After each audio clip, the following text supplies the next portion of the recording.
Bonjour les enfants et bienvenue. J'espère que vous avez passé une bonne semaine. Voici une nouvelle vidéo qui est un peu comme la semaine dernière avec des questions, une histoire, des questions, un chant nouveau à apprendre et un dessin, une charade.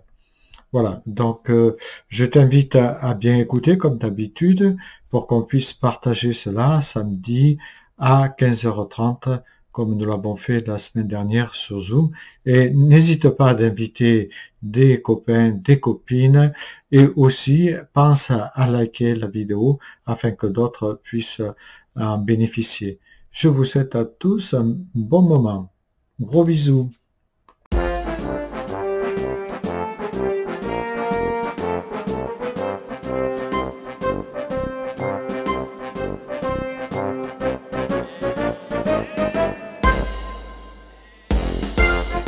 Est-ce que tu sais que Jésus racontait des histoires?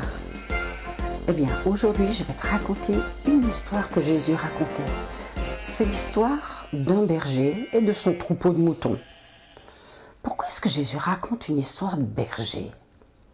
Eh bien, figure-toi que les bergers s'occupent bien de leurs moutons. Ils les soignent, ils les nourrissent, ils leur donnent à boire. Et c'est simplement pour nous dire que Jésus, lui aussi, il s'occupe bien de nous. Il nous écoute, il nous console, il nous conseille. Comme le berger s'occupe de ses moutons, eh bien, Jésus s'occupe de nous. Ce berger-là, il avait un grand troupeau. 10, 20, 30 moutons, 40, mais non, bien plus. Il en avait 100. Tu t'imagines le troupeau dont il devait s'occuper? Heureusement qu'il avait sans doute des chiens pour l'aider. Le soir, le berger ramène tous ses moutons dans un enclos. Un enclos, c'est un endroit avec une barrière pour qu'ils puissent passer la nuit. Et il les compte. 1, 2, 3, 4, 5, 90, 91, 92, 99. Ah non, je me suis trompée. Je dois en avoir 100. 97, 98, 99. Mais c'est pas vrai. Il y en a un qui manque. Mais où est-ce qu'il est? Pourquoi il n'est pas rentré? En effet, le 100e mouton n'était pas avec les autres. Pourquoi est-ce qu'il s'est perdu? On n'en sait rien. Qu'est-ce qu'il a fait? On n'en sait rien. La seule chose qu'on sait, c'est que le soir, il n'était pas avec le reste du troupeau. Un mouton tout seul, c'est pas possible. Il doit s'être coincé quelque part, tombé dans un trou, pauvre mouton. Et le voilà dans la nuit, perdu. Alors, il crie, il appelle. Où est le berger? Qu'est-ce qu'il fait? Et puis, franchement, est-ce que le berger va s'occuper de lui? Un seul mouton. Eh ben non, c'est comme Jésus.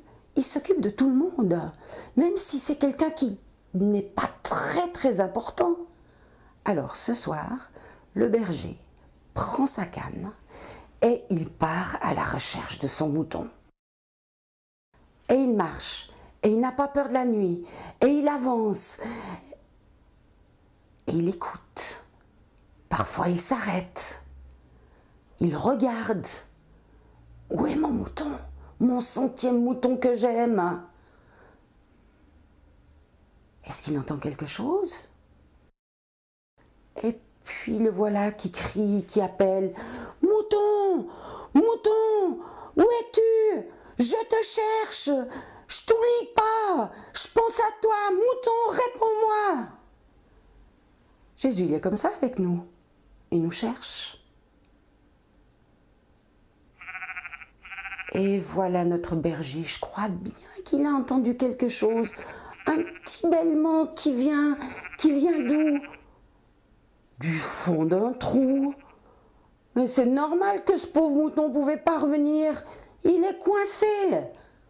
Alors il se penche. De la même manière que Jésus s'occupe de nous. Il n'a pas peur des trous. Il n'a pas peur du vide. Eh mon mouton, je t'ai retrouvé, je t'ai cherché partout. Alors il le prend, il le met sur ses épaules parce que le pauvre il est fatigué. Il a eu peur, il a eu froid. Et voilà que notre berger, tout content, qui rentre à la maison avec son mouton perdu, qui est un mouton retrouvé, même si c'était le dernier des 100 moutons. Et les autres, qu'est-ce qu'ils sont devenus? Ils attendent le berger dans la bergerie.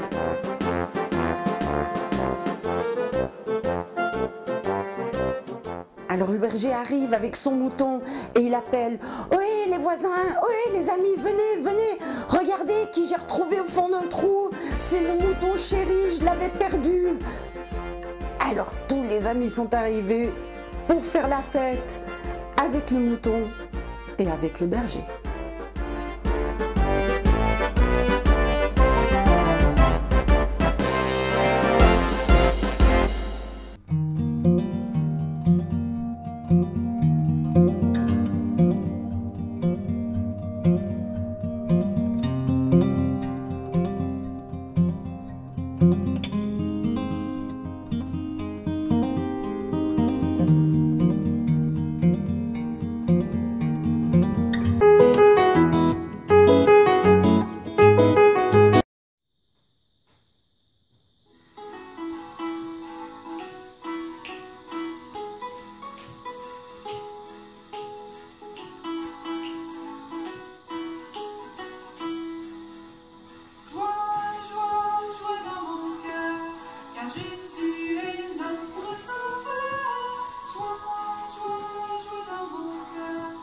Jésus